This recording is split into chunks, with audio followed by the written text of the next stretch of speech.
What's going on, everybody? Welcome back to the channel. Welcome back to another video. My name is Zachary Smith.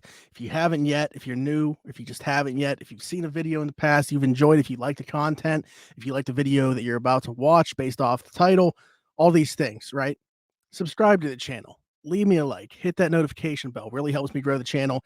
And it would also really help me out if you guys left a comment down below on the video that you watched, anything that you would like to see in the future. I keep promising you guys that there's going to be some non-NFL content coming to the channel. And yet, here we are today with another NFL video. As you can tell by the title, we're going to be going over the most underrated players by position. In my opinion, obviously, just my opinion, just one guy's opinion. You can let me know in the comments down below about all the egregious things that I said, how terrible my lists are, or on the off chance that you agree with anything that was said. That would be great too. But yeah, most underrated players by position in the NFL. Really looking forward to doing this one. I will say, I have an idea for an NHL video, and that very well could be the next one, just depending if I can get the stuff ready for it. So hopefully that's the case. Bring you guys something non-NFL, because I keep promising you that's going to be the case on this channel, and yet video after video that I keep putting out is all NFL related. But let me quit talking. We'll dive into this. I'm going to start with offensive linemen, just because I don't have, I was looking for some clips on these guys. I did find ones that I could have used for two of them. But let's start with my center, because he's the one that I couldn't find a clip for. So then I was just like, all right, we're scrapping it for the offensive line. I'll just talk about the players. I don't need clips to do it. Because at center, I'm going Bradley Bozeman, the center of the Carolina Panthers, who just got a new deal after signing a one-year prove-it deal kind of in Carolina.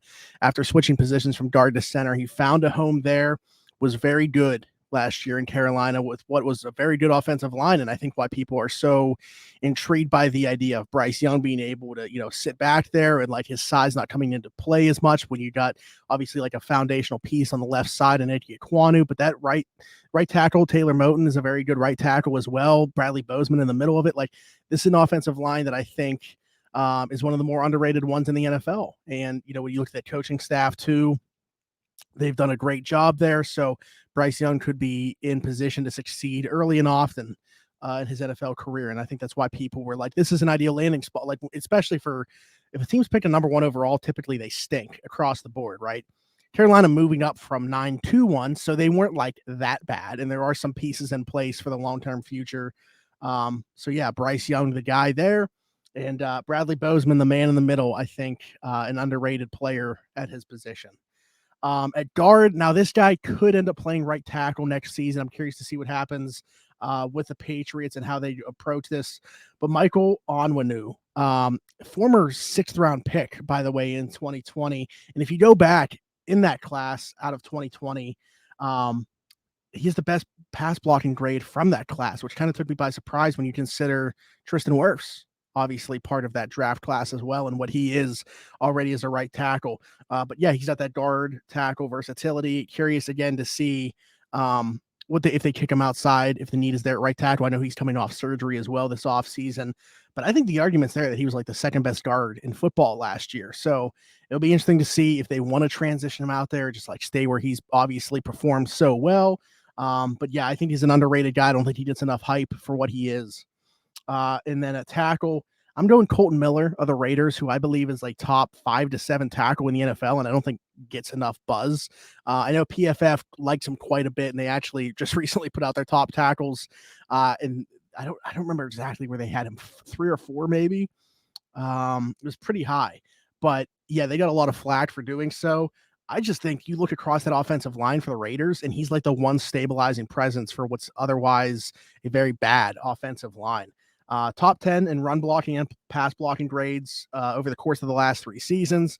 So again, if you're looking for a model of consistency, Kolton Miller has been that for the Las Vegas Raiders, and you look at everything around him, it has been anything but. So I think maybe that's I'm giving him a little bit too much credit for being, I think he is that talented, but maybe everybody being so bad is also elevating him. I don't know. But I'm a huge fan of Kolton Miller's game. I think on tape you can see that he is one of the best tackles in the NFL. And I don't think he gets talked about it like that. All right, let's get controversial now. For quarterback, I had 2 guys in mind here. Lamar Jackson, I think since his MVP season, it just seems like everybody just considers him a running back at this point. And being a Steelers fan, I see it firsthand. I get it. Like, he has a 2-3 record, even though he's only thrown more than one pass in 3 games against the Steelers. It's really been about the availability for him more than anything else. And it's funny, like, people talk about like his game not aging well and stuff like that, and the type of football he plays. He'll get hurt too often. That's why he's been hurt. He hasn't even got, like, both times that he's had these injuries that have shortened his seasons, it's been in the pocket. So, like, Lamar, to me, still very much a game-changing player, the face of a franchise type. Baltimore finally did pay up and pay him as such, but I ended up going with Dak Prescott. Now, I think when you look at Dak, people look immediately at last season and the turnovers. What an anomaly that was when you think about Dak Prescott, though, because since he's come into the league, 5th in QBR, 9th in NFL history in adjusted net yards per attempt. I just think he had an outlier interception rate in 2022, and it's the reason that I believe that. Now, could that continue to trend that way? Sure, but he's had more seasons of obviously not doing that, being that he is the 5th lowest interception rate since he came into the NFL prior to last season. So history is on the side of that being a total outlier and it just being completely random, which interceptions and turnovers can be at times. I think Dak Prescott is still absolutely one of the top 8 quarterbacks in the NFL, and I cut it off because I absolutely think he's in that range. If you want to say he's not top, I can't really get on board with top 5, to be quite honest with you either. But I think anything after that, you're kind of just like picking a flavor. And this is my favorite throw of Dak's in his career up to this point. Nice. You're right. Throws it down the field. It's caught at the 10, and this game is over. The count. I just think you think about the moment, right? In overtime against Bill Belichick off the play action to CeeDee Lamb. That's everything was so Dak on that. Obviously, the throw's right on the money. It hits him in stride, and it's a game-winning touchdown. But to see Dak at his peak, I think that he is, a top 7, 8 guy in this league. And I don't think that people, because of his 2022 season, are really viewing him like that. You try to make a top 10 list. And I get it. Like, yeah, very easily you could find 5 guys. Then it gets a lot tougher. I think that back half of a top 10, if you're not including Dak, you're throwing somebody totally wild in there, in my opinion, who doesn't belong there. Dak Prescott is still very much a top 10 quarterback for me. And like I said, I got him top 8. Okay, running back, Rhamondre Stevenson for me, a guy that you look at his build and maybe he doesn't seem like he should be a 3-down back. But you look at the skill set, you watch him play, and like he doesn't have to come off the field. He is a 3-down back. 2nd most rushing yards between the tackles amongst all running backs last year in the NFL. Let's just look at a play, and then we'll keep talking. From the 20, it's Stevenson. First down and more. Still going.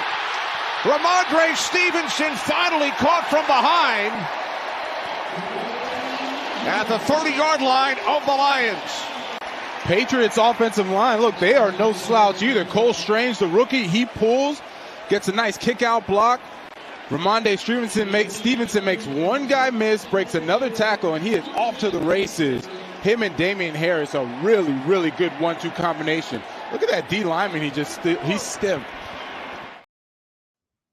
Explosive is the first word that comes to mind with Rhamondre Stevenson. 5th most explosive plays among all running backs last season.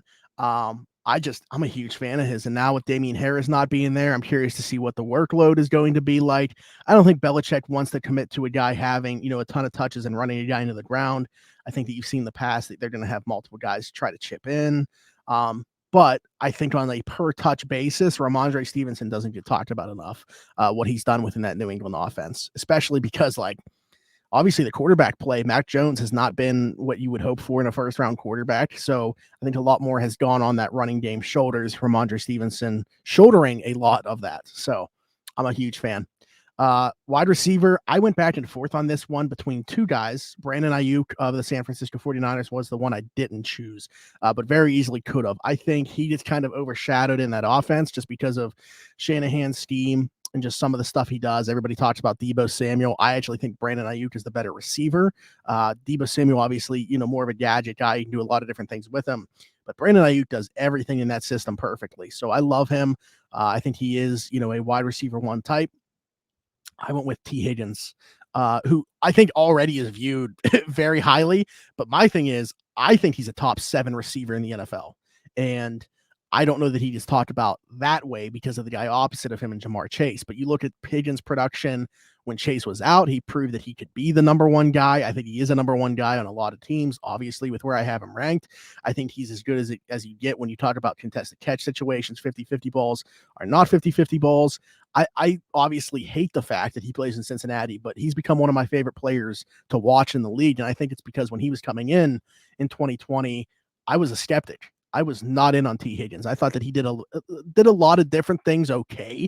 I didn't think he was spectacular at anything, and I have been totally wrong on that. And those are the guys that I end up rooting for, the guys that prove me wrong. T. Higgins, let me show you what actually I believe was considered his top play last season. Ridiculous. Able to seal him. Here's the pass. Oh, what a catch! Leaping into the air and pulling it down is T. Higgins.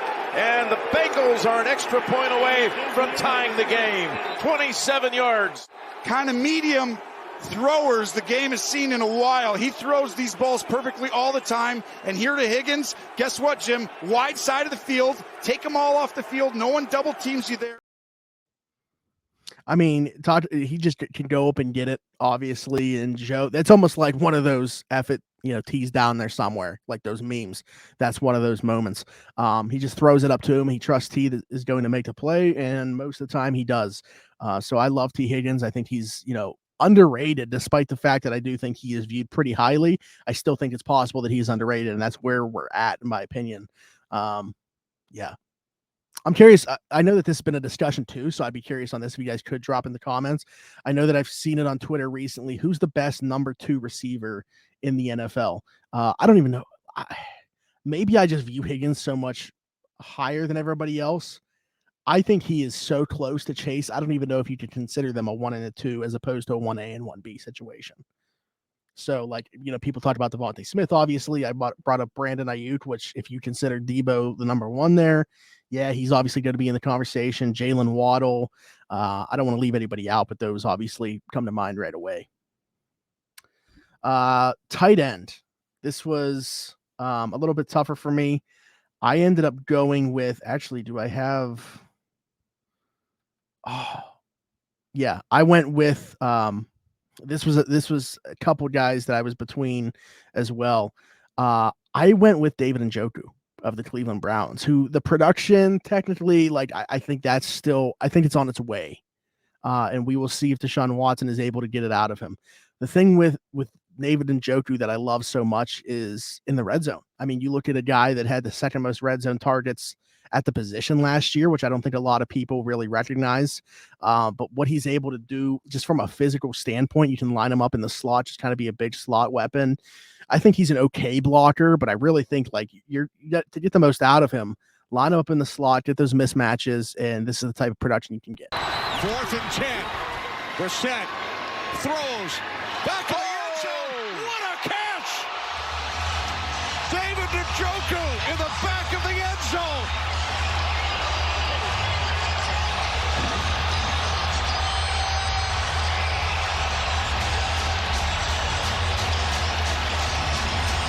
Fourth and 10. I've been waiting for Njoku to score a touchdown so I can talk about him being from the U with all the other great tight ends and Jeremy Shockey, Bubba Franks, and our very own Greg Olsen. What a catch by David Njoku. Oh, my goodness. That's the type of thing that David Njoku can do on a regular basis if given those opportunities, which, again, depending on how Deshaun Watson plays next season, if those 6 games to end last year were an outlier and he can get back to that level in Houston, hoping he doesn't. I think you can unlock a lot more with David Njoku, but I think when you isolate him, you watch him on tape, you see a pretty special talent. So I think he is one of the better tight ends in the NFL, and I don't think a lot of people talk about it because, box scores, they don't show that. Moving along here, we will switch to the defensive side of the football. Let's talk about the interior first. The Dallas Cowboys have an interior defensive lineman that I think is about to break out next season in I might butcher this name, Osa Odighizuwa. I think he is fantastic on the inside of that defense. 4 sacks last year. The rest of their interior defense only had 3. 31 QB pressures last year. The rest of their interior defenders only had 30. I think he is the driving force in the middle of that defense. I don't think he gets talked about enough. Dan Quinn, always a guy that gets, a ton of production from the middle of his defense, from the defensive line. I think he's up next. Let's see. Where does everybody line up? Debo Samuel, this idea of positionless players, they've got about 4 of them. You see Debo here, second play of the game, he's in the backfield. It's pretty fascinating. Looking to throw it his way, pressure, and Purdy is drilled. Immediate pressure from Osa Odighizuwa. Well, the first battle Dan Quinn wins. You're going to see Odighizuwa down here, number 97. They're trying to set up a little swing screen. He starts looking right, tries to swing it. Micah Parsons was so deep in the backfield that I think he was in Purdy's throwing lane. He couldn't. Osa Odighizuwa. I did pretty well on that the first time, I think, right? Anyway, you talked about also the pressure that's being taken off of when you got guys like DeMarcus Lawrence and Micah Parsons, obviously moving around on that defense and getting a ton of attention. I think he can be a driving force in the middle of that defense. And like I said, I think he's kind of got next. I think he's going to be the next interior defensive lineman. Kind of breaks out and people start talking about. So big fan of his game. And I think he takes a leap in 2023 for sure, but super underrated player. Going to edge. That Philly defense, everybody knows about it, right? Josh Sweat. I don't know if he gets enough, buzz within that Philadelphia defense.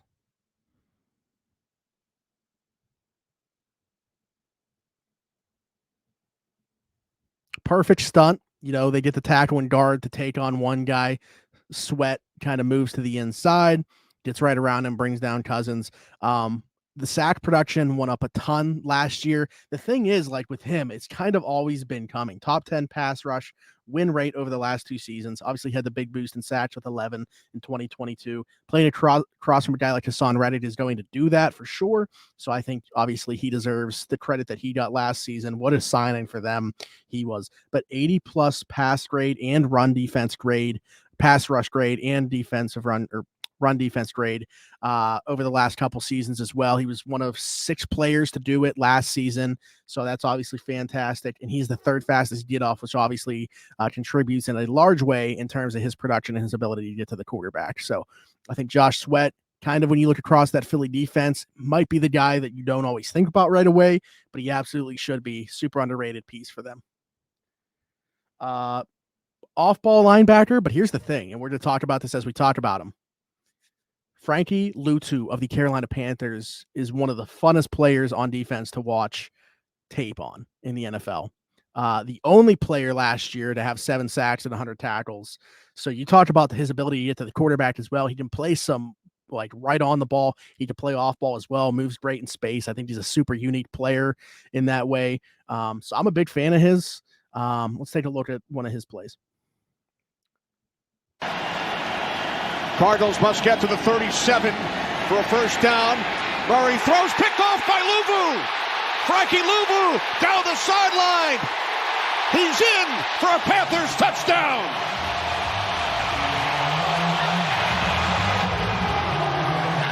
By Phil Snow. Luvu's right here in the middle of your screen.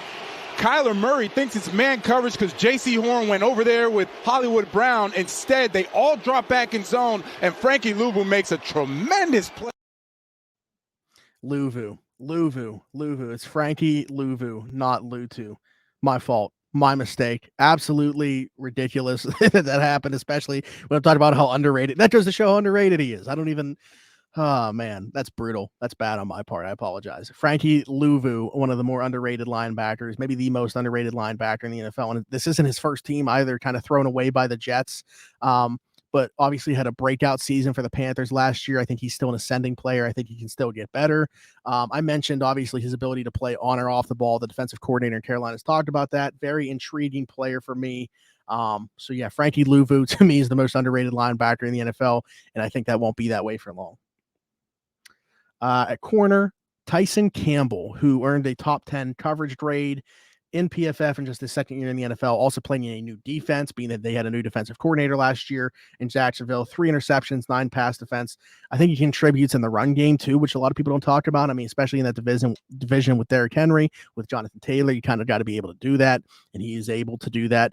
I don't know that a lot of people talk about him as like a top 10 corner in the NFL, but if things are, continue to trend for him the way they did in year 2, I think he is a top 10 corner in the NFL. So it was interesting though, like PFF put out their corner rankings and had him at like 20 something, might have been like 24, 25, but they had him graded as a top 10 corner. How does that make sense? But anyway, Tyson Campbell to me, most underrated corner in the NFL. Let's take a look. Offense saying to Melvin Gordon, let's start over here.